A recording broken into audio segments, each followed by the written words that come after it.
We are live again, by the way. So profesh. I thought maybe everyone was just staring at blank No. cameras for a bit. Cool. All right, and we're back with more Goblin Quests. If you're still watching, why? All right, so we're off on the Great Goblin Coup. That doesn't look nearly dramatic enough. Let's get that. No. How do I?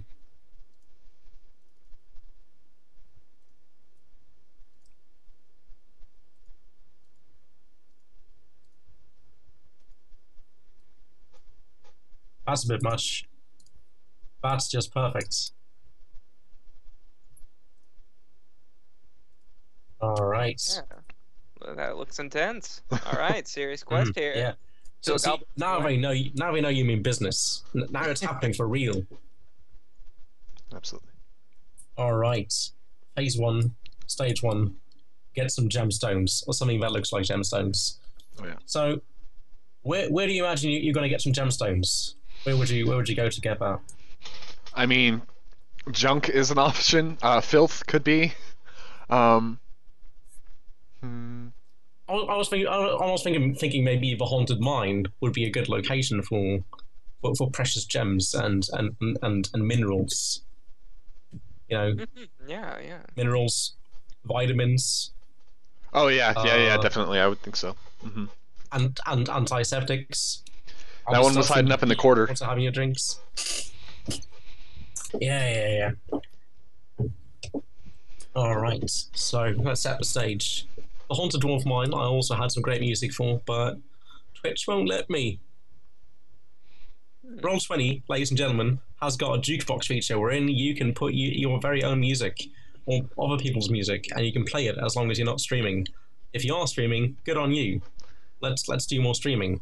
I'm blurry now. Yeah, I was gonna point that out. Yeah, I don't know what that was. Also There you go. focus. There you go. All right. Now, so all 15-year goblins in a great big gaggle are all headed down the haunted dwarf mines, where most goblins fear to set foot, because it's said that the dwarves who originally drove this mine before the Great War Camp came and took everything, were slain while doing their jobs, and they say that the spirits still wander this place, looking to enact vengeance on any greenskin or wizard who might set foot within. Obviously, you're not bothered by that because you're on a great goblin quest. Heading down these mines, they're dilapidated. The roof's dripping with something that's not quite water.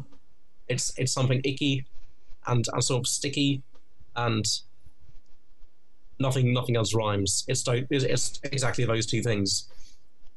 I'm one of those two things. Thank you. Yeah, you're definitely either icky or sticky. Perhaps both. Sometimes on a good day. On a sweltering sunny day, the bum muncher goblins can be seen icking and sticking about. That's right. It's good for your skin. Now, wandering down here, further and further deeper into the pits and the mines, you start noticing that there are. It gets more and more dilapidated. The support beams are sort of cracked and mouldy in places. It's always threatening to sort of just cave in on top of you. And at one point you reach a great chasm. You can't see the bottom of it. Probably something terrible with tentacles lurking down there.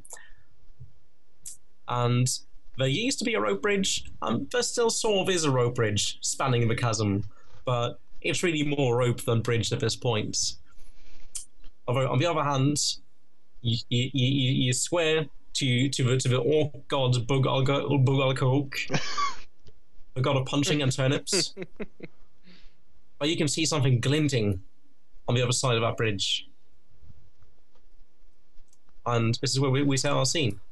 Now, the way you guys act is we're taking this in turns.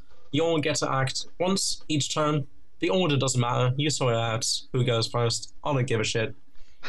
Okay. And you tell me what your goblin wants to do. Then you roll a single d6.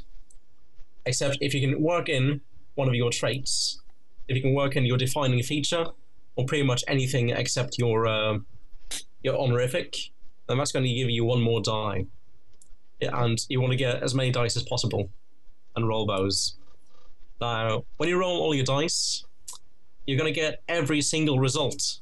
Because when goblins try hard, they try really hard. They try harder, not better. They have a greater chance of success and a greater chance of failure all at once. So every one of those dice counts for what you want to do. Okay. Does that make sense to everyone? Mm-hmm. Yeah. All right. So. Yeah. I'll set the scene. Obviously, there's an RPG. You can ask me questions about about your surroundings and everything. Otherwise, I'm excited to finally see these little green fuckers in action. I want to see them die horribly. Sure. So I guess I'll go ahead and start. Yeah, if we're all down there. And Bork's gonna turn to Cruel, and he's gonna be like, You want to go across the bridge? 'Cause I'm not too sure. I might be able to hang on with my horns if anything goes wrong. I can go. Might want to drop the rocks before you go. It's just an idea. I don't know. My way down the bridge. These are the ancestral rocks. They bring me luck. You should go. He's been on a diet for a long time anyway.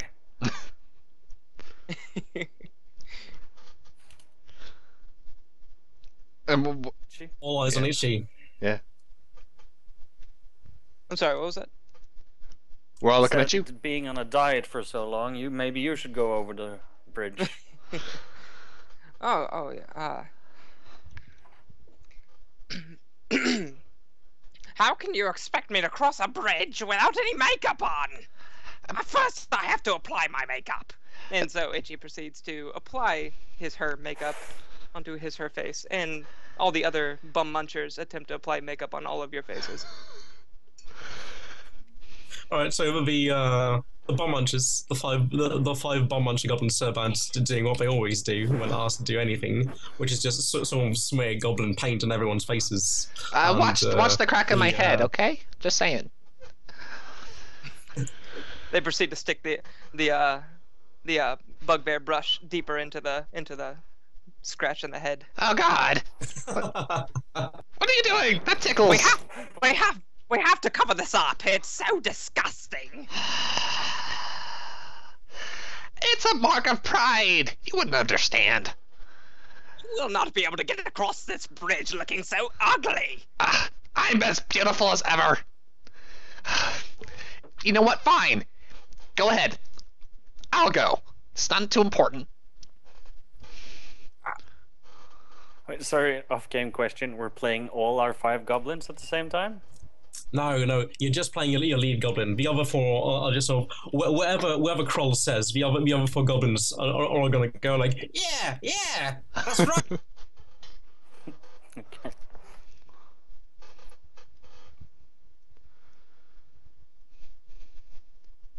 So I guess like if Itchy's goblins like apply makeup to me or whatever, and then I just like shove them off and I like begin storming across the bridge. All right, but Bork has been anointed, right, with the goblin paints of beautification, and he just storms across the bridge. Is he gonna invoke any of his character sheet stuff? I just want to go for it. Good question. So I'm cross-eyed. Maybe that takes away a die from me. No. I don't think so. I don't think any of my things apply right here, right now. I'm gonna say maybe like this bridge as soon as you step onto it, it sways, right, and it goes back and forth, and it's this great pit beneath you, and I'm thinking about this would probably incite like a great deal of like dizziness and vertigo in any other goblin. but what are your goblins' names? What are their surnames? Headbreakers. Headbreakers. Headbreakers. I mean, they're already so disoriented by their eyes. They're used to this sort of thing. They don't get seasick, right? So he's not bothered by it. Okay. Cool. Yeah. So give me 2d6 for your crossing. Coming up. Boom. Okay, went badly. All right, that's a 2 and a 1. So yeah, what happens is Boar goes, I'm cross-eyed, I can do this, right? And he storms onto the bridge, and I'm gonna say the third plank through just sort of it doesn't snap so much, it just evaporates under his frail goblin-y weight. And as he plummets down screaming, a giant blotchy purple and green tentacle just sort of snatches him out of the air and pulls him down, and there's horrible crunching, screaming noises being heard from the depths. Oh God! Oh God! Why? That's one goblin down. So, do I just mark both honest. HP things, or how does that work now? I'm gonna just sort of just with the You can. I think you can drag your mouse over everything and just like mass delete. By the way. Oh yeah, but it's gonna get so much other shit in the same go. Okay. Like this. Yeah, look at that. Actually, did anyone want that line to be there? No. I actually cool. accidentally put that there. There you go. That's Bork gun. You're gonna have to put in another goblin. Okay. It's gonna take some time. Next Give it a shot. head cruncher in line steps up. While still Kroll and Itchy, watch Bork get pulled down by this horrible monstrous creature, and yeah, what do you do? I think we should burn the bridge in his honor. Itchy just shakes her head and said, "He was too ugly. I told him, cover up that scar." Yeah, I have a big scar as well, so I just look really meanly at you. Crack Itchy my looks knuckles. at you and says, "I covered that up. Very well. Don't worry. You go across next." Why me? Why can't you go? "Very well, I will." And Itchy takes, you tell me if I can't do this, starts running at the bridge and is going to leap as far as she can towards the other side and just see how far he can make it. All right.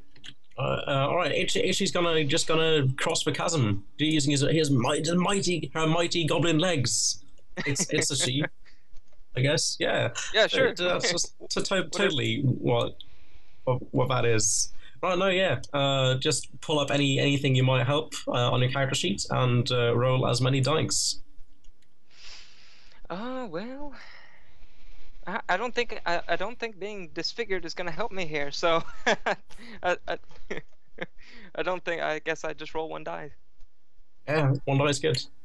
That's Alright, less here we go. chance of injury. Cool. What is that? Let's see, that's 4, which is something good. You can good. see this here, this whole thing. There's a bit of a dice chart showing you what the dice mean. So yeah, what happens is Itchy leaps across and sort of makes it maybe a grand 5 feet, which is really far for a goblin to leap, and then just lands on the bridge, stumbles, and almost falls like into a gap between 2 planks, but sort of manages to hold on between the last plank and the next one, making sort of a good connection for the next goblin to cross. The bridge is a little more complete and a little more beautiful, having this lovely goblin hanging off it. Cool. So with something good, the next goblin to act will get a +1 to all of their dice. All right, I would like to. So of course my horns are flammable. They don't disintegrate, but they're very flammable. I always put ointment on them with oils and stuff, so I can set them on fire. So I set the horns on fire with the tinderbox, and I start running across the bridge, screaming to the Eogal Korok, whatever the fuck, while trying to set a light to the bridge as I run across it with my horns. Makes sense. Yeah, yeah. All right. Because So remember, I'm very like crouched over because of my huge horns anyway, and my gloves. yeah, so- I love that. Your neck can't really support the horns, right? So you're just Yeah. always sort of lolling to one side. So yeah, you're gonna set your horns alight and just run blazing across, stomping on Itchy's back along the way. You're muted again.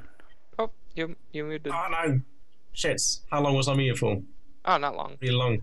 All right, cool. So roll wherever you got on your sheets. I'm guessing you'll have setting fires and the big horns.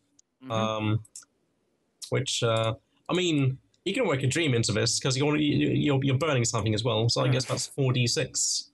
That sounds overpowered.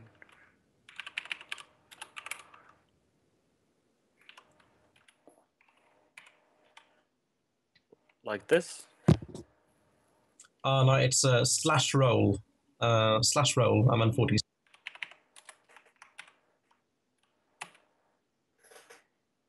All right. All right, that's a 4, a 6, a 1, and a 5, which means you get a 5, a 7, a 2, and a 6. Which means you get a total of, what is that? I mean, anything above a 6 is 2 victories, so that's 1, 3, 4 victories. That's plenty. That's going to bring you right across. I think I broke the system.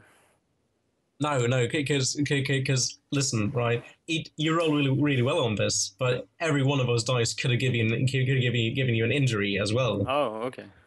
Cool. Yeah. Because each one of these dice counts individually. So if you roll 4 ones, that's just 4 injuries, which means you lose not 2 goblins, but your goblin just basically explodes and takes everything with him. So I didn't get an injury on the one then? I got a... You did. That's bumped up to a 2, so you lose 1 HP on Kroll. Okay. I think basically... From the burning, maybe? Yeah, Kroll just basically charges across with the bridge disintegrating behind him. And when he arrives on the board on side of head, that's excellent. Yeah, as he charges across, he becomes scarred and burnt from the fire. But arriving on the other side, Kroll finds a great heap of rocks, which are really shiny and might, like, given a bit of work, maybe like just have the bomb managers that have a go at them for a while, might be similar to gemstones. There's basically a full bag of them. Yeah, that's what's important, is that they're shiny. That's the main thing, right? So I'll start punching them and picking up the nicest looking pieces. All right. So you probably use your great like rock gloves, right, to just sort of break this stuff apart. And we're going to fade out on that. Because those are both the successes you need to get your, quote, gemstones, unquote. And we're gonna fade back in on all the surviving goblins, just sort of trouncing out. No, I'm flouncing out. Trouncing's different. Flouncing out with just their arms full of great shiny rocks. Next up, you have to find the long-lost crown of the Goblin King. Now, where do you guys imagine you're gonna head to uncover this lost artifact? Maybe the junk or the filth. Probably the junk. I don't know. Garbage looks pretty good to me. Really. Ah, yeah, true. Maybe it was just, oops, this is just a paper crown. Throw it away. All right. So, junk, filth, or garbage? Which one do you reckon? Garbage, I think. Okay. Yeah, garbage. Alright. Garbage sounds good. The eyes have it. You all arrive at the garbage dump, which is obviously quite different from the junk dump and the filth dump. Now, I imagine at the garbage dump, you come along, right, and you're going to think this is no problem. You're just going to rummage through it, find the crown, come back home, everyone wins. But as you arrive, you see a stabbing. That's a plural for bugbears. A stabbing of bugbears already at the garbage pit. Just sort of getting the grubby, sneaky, beer-soaked, furry hands on wherever they can, and they seem to be quite set on uncovering something themselves. Bugbears, if you're wondering, can be found in the handouts section of the journals, wherein there's included a picture and 5 fun facts about bugbears, if you need something to draw on.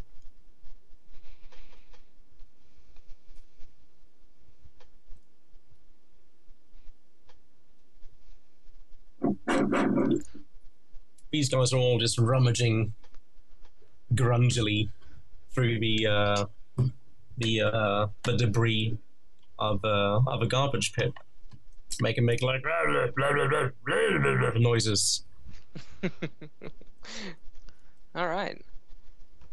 At one point, one goes like he grabs something from down in the pits and holds it above his head triumphantly, and there's a quick scuffle, and he gets stabbed in the face by another bugbear, who then continues rummaging through the stabbed bugbear's pockets, and then the garbage pits, and the scene resumes. Jesus. I mean, Bug Al Karuk. What do you do? Well, Could we sneak around them, or should we get rid of them?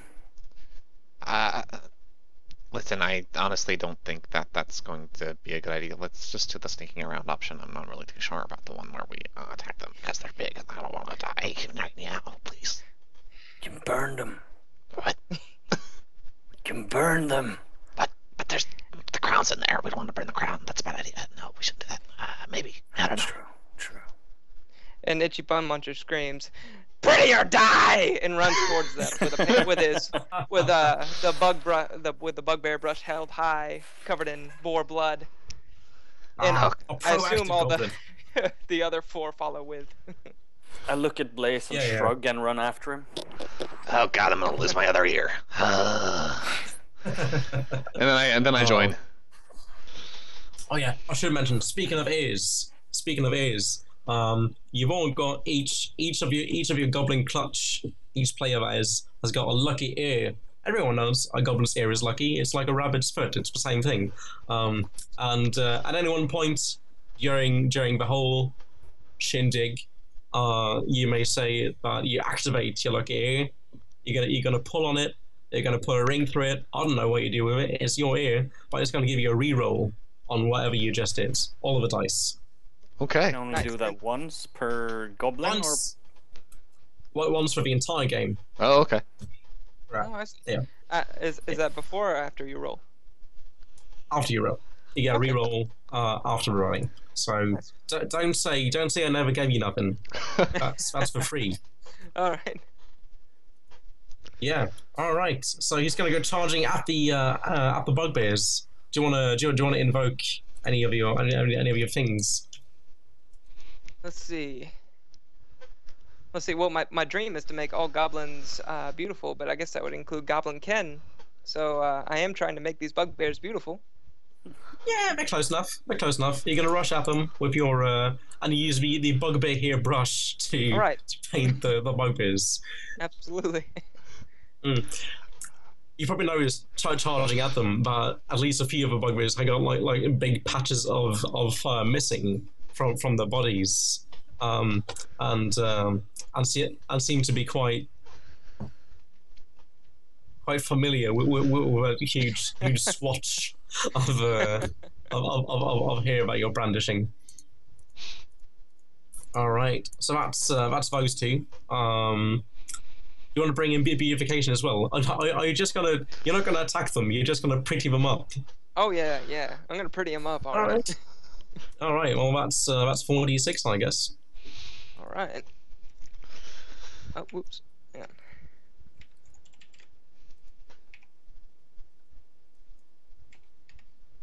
Boop. Not bad. Oh.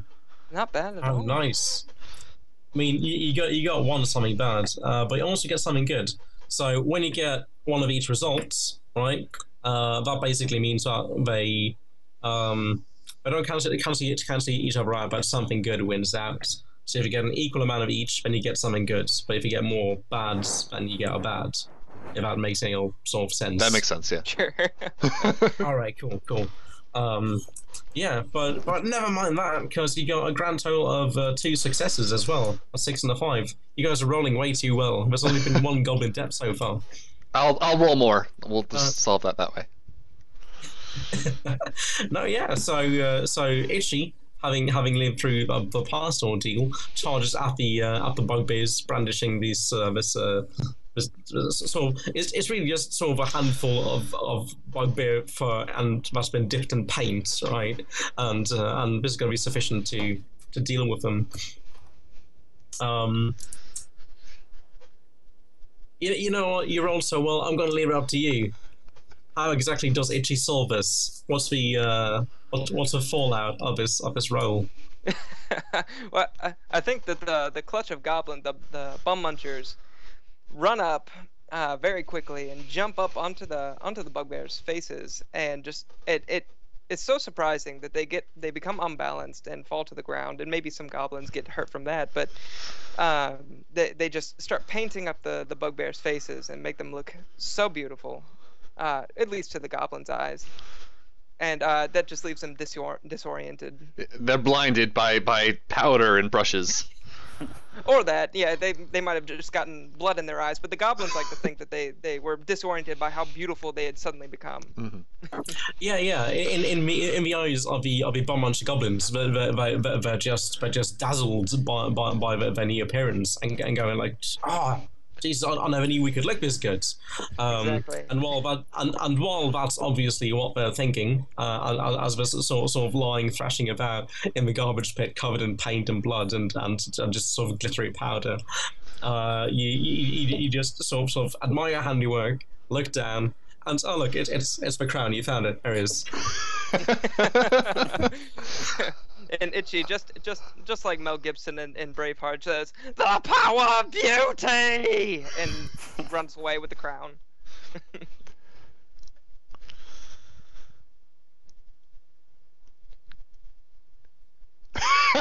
I like that. Perfect. I like that.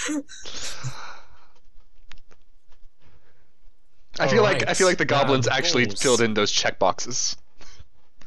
Yeah. Yeah. Good, yes, we did it.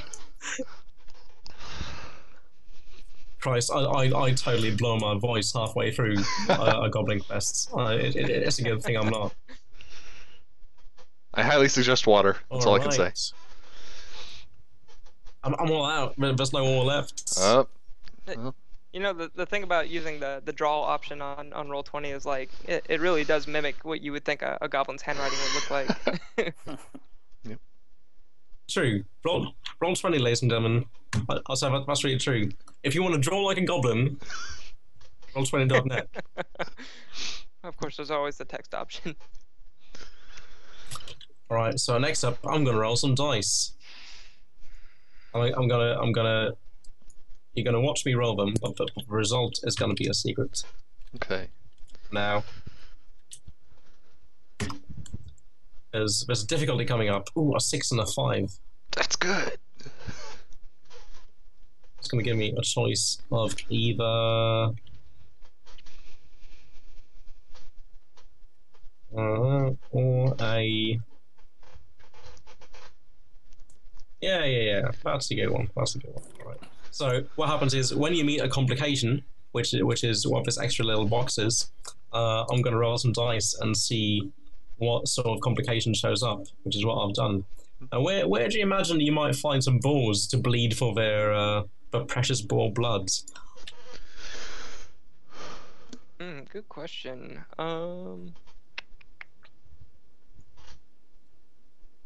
I feel like it's gotta be maybe the parade grounds would be a good place for that. Maybe they have like ritual ceremonies with bleeding boars. I don't know. Maybe it's the Bugbear's dog kennel. Who knows? Perhaps the orcs actually use like riding boars, right? That's what they ride into battle. They're boar steeds. Yeah, What absolutely. about so we're looking for like domesticated ones? Because if not, maybe the fairy grove. I was gonna say like, yeah, domesticated. I mean, to orcs. That's what. We've domesticated them to be vicious. Yes.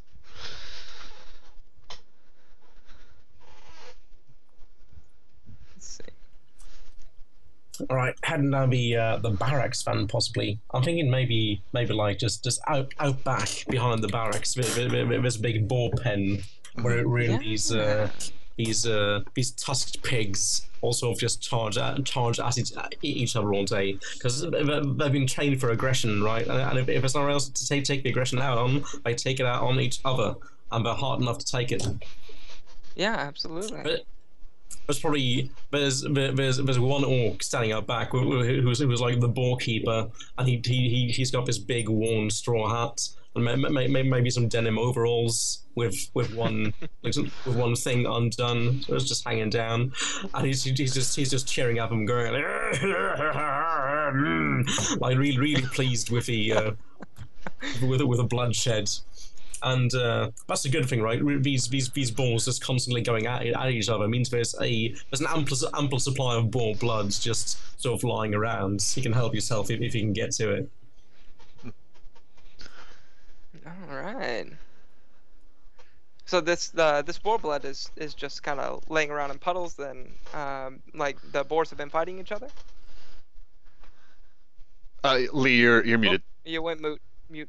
Not moved. Shit, yeah, they have been, and they are fighting. Can I see a couple of boars fighting, or a boar standing alone anywhere?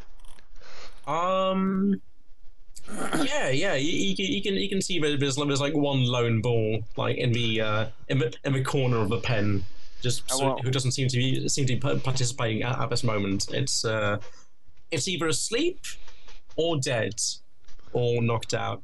It's lying still. You can't really. You're not a boar doctor. Don't tell me you're a boar doctor. I know your game. I scream keg slayers and run out and bash it in the head with the stone gloves. All right, cool.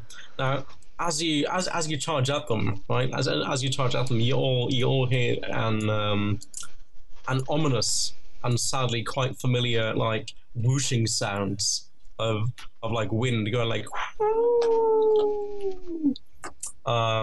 which is obviously the noise made by a wizard's robes as he flies through the air, pulling in air through the neck of his robes and then expelling it out the bottom, which is how flying with a robe works.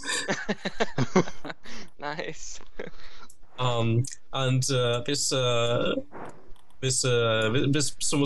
of man-sized, squid-faced, purplish wizard's thing comes flying at you, and it gargles, "Goblins, perfect!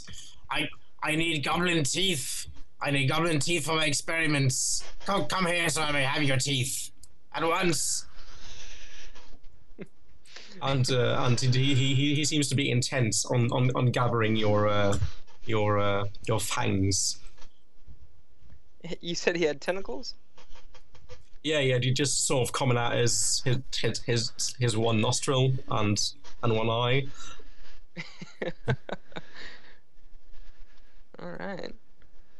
This is a common thing about wizards. They dabble in eldritch and arcane powers, which man was not meant to know, which over time just sort of corrupts and warps their already frail physical frames, which results in like hilarious monstrosities such as this one, currently trying to grab your teeth.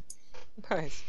As this happens, the keg slayers are all charging at one of the boars, led by their mighty leader Kroll, who may roll his dice as many as he feels. I guess I get a bonus for the rock gloves. That's about it. Yeah. The rock gloves will do. So But I was 2d6. actually wondering, is it possible to change my action after hearing about the mage? You may definitely just stop dead in your tracks as the mage approaches, because usually a wizard is more of a threat than a knockdown. Is there a goblin near me that's not part of our group? There's always a goblin near you. I mean, you can always just grab a goblin as a complimentary treat. Okay, when I see the wizard, the whole bunch of keg slayers turn around, look at each other, and then jump on the nearest goblins to punch out their teeth. Give up to the mighty wizard.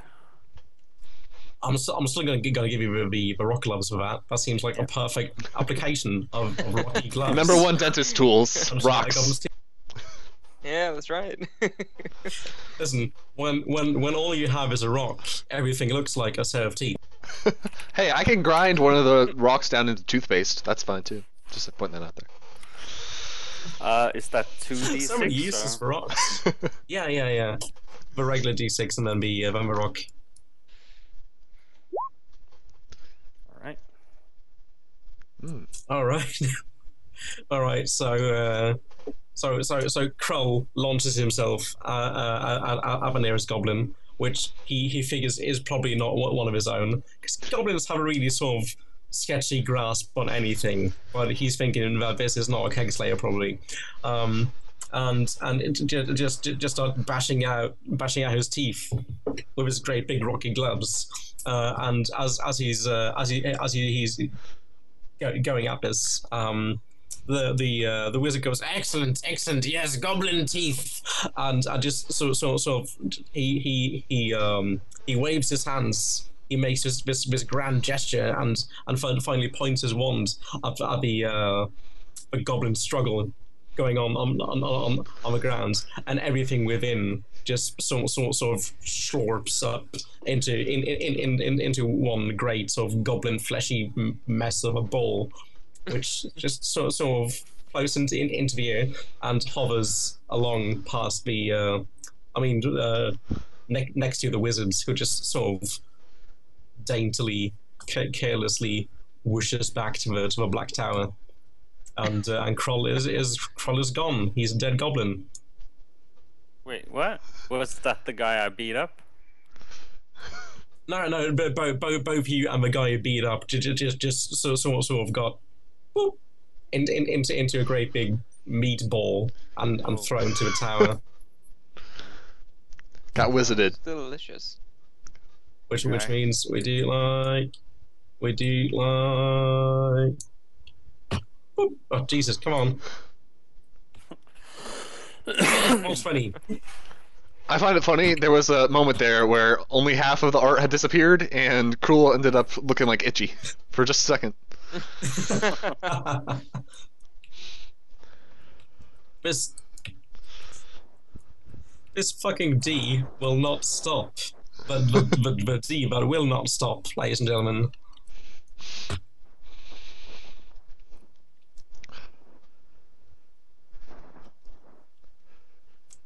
Oh, that's good, because the last one didn't have enough horns, I felt.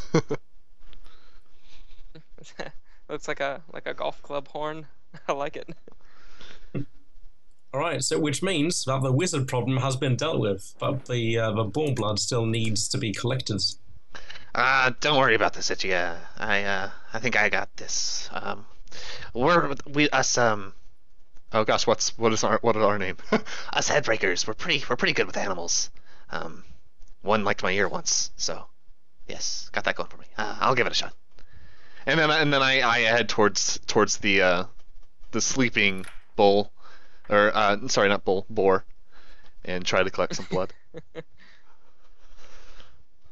All right, yeah. Do you want to sort of gather it from the board, or just from the great pools that I gathered on the ground? Probably the pools, yeah. All right, cool. Just sneak up alongside it. Try not to wake the ball. Mm-hmm.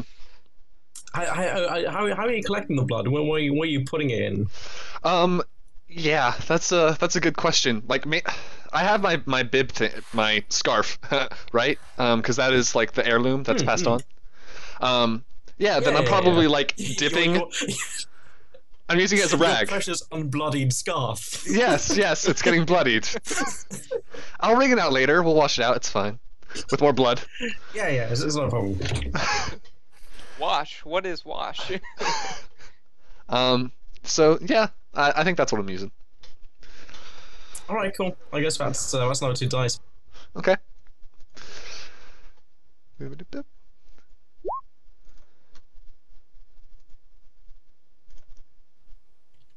2 and All 4. right, that's 2 and a 4. Yeah.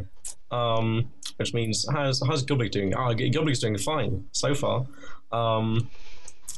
So yeah, Goblik sort of goes down and starts sort of dabbing his scarf daintily in the great pools of blood. Whereupon almost immediately, like maybe he's just making like sounds of glee, but something is finally going right in his plan. Whereupon the ball wakes and just sort of smashes into him, sending him like scuttling, tumbling back to the rest of the goblins, which means he's got an injury now.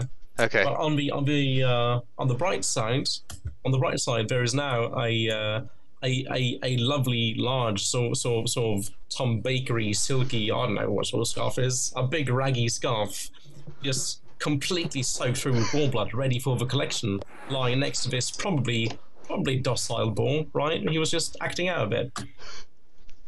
Which means that whoever acts next gets something good. They get +1 to all of their dice.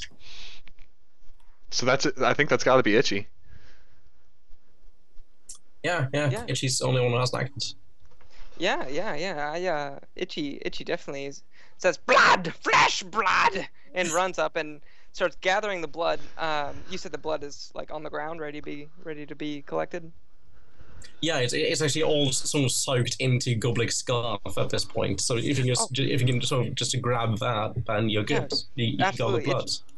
Itchy grabs the scarf and says, "Yes, blood!" and starts running back to her clutch and starts swinging the scarf around her head and says, "I have it! I have the blood!"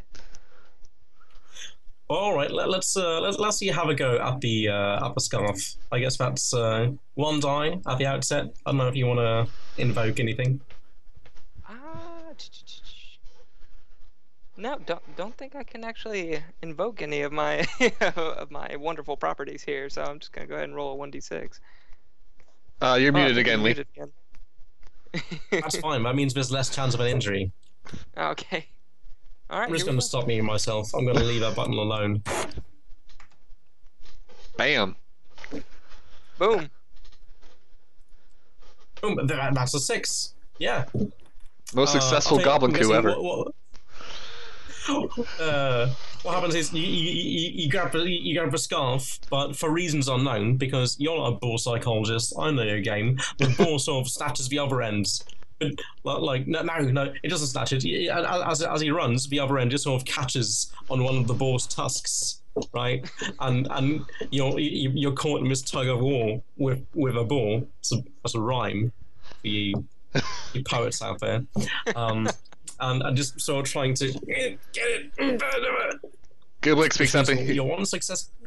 Gooblik's just gonna be like, Don't tear that thing. It's been in my family for generations. I need it. All right, you're all back to. Oh no, fuck! Actually, you rolled a 6, right? yeah. And you got the +1, which bumps you up to a 7 actually, which means maybe the scarf just gets a tiny little tear in it, but you manage to haul it away, basically unharmed so far, and just to sort of make off back at the goblins with the bloody scarf. It's ours. Yes. All right, and that's Part 1 done. You have all the materials needed to enact your great coup scheme. Blood and gems and And a all those crown. other good things. And the crown, yeah, absolutely. Yeah. All right, cool. So we've been going at this for about 2 hours now. We got a bit of a late start, and I'm going to leave it up to you guys. Do you want to maybe pick this up at a later time and finish the rest of the quest? Because I think it's going to be quite late for me and Tim if we want to go through the whole thing. So I'll just go ahead and speak up. I know that me and Jake are fairly free, so I'll leave it up to Tim, I guess. Yeah, same. I've got nothing planned, so it's up to you guys if it's getting a little too late for you guys. Yeah, Tim, you want to pick this up at a later date? What do you think? Like, I could do this for another hour, 45 minutes, but I have to get to work tomorrow, so. Yeah, me as well. I mean, we got a meeting tomorrow. I think maybe this is a good point actually to say that you got all materials. You're gonna act out phase 2 and 3 next time round, and let's just say let's hop on over to the thing and do a refresh. And Jesus Christ, there's still 2 of you around. My God, you must be close friends because you cannot be some random walk-in. Well, thank you for sticking with me.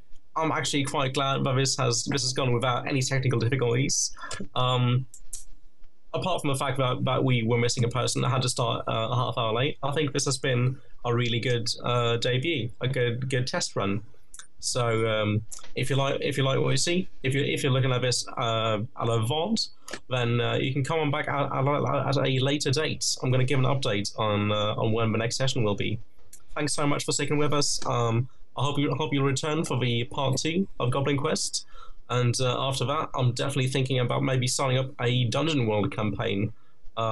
It's going to be a bit less hilarious, but it's still going to have jokes, and it's going to have a bit more involved role playing and storytelling. So if that's what you're into, stick around. All right, cool. Blaze, you want to? Sure. Yeah, I'll go ahead. Hit the See you guys next button. time. Hit the button.